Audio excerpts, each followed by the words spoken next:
Inalala ngayong araw ang ika-41 anibersaryo ng pagkamatay ni dating Senador Ninoy Aquino.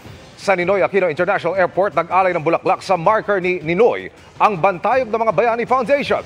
Sa tarmac ng paliparan, binaril si Ninoy habang nasa eroplano sa araw na ito noong 1983. May mga nag-alay rin ng bulaklak sa kanyang estatwa sa Heroes Park sa San Fernando, Pampanga.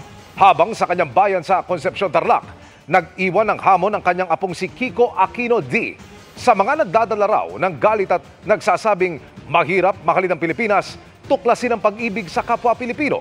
Ito raw marahil ang gusto ng kanyang lolo.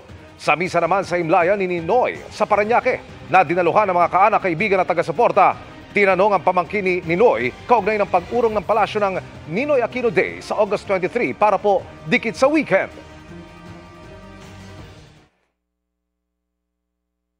Naintindihan ko naman yun. In fact, marami sa mga kaibigan ko excited nga silang mag-long weekend, no? Pero bilang isang family member, parang mas maganda talaga na i-commemorate yung araw ni Ninoy Aquino dun mismo sa araw na pinatay siya.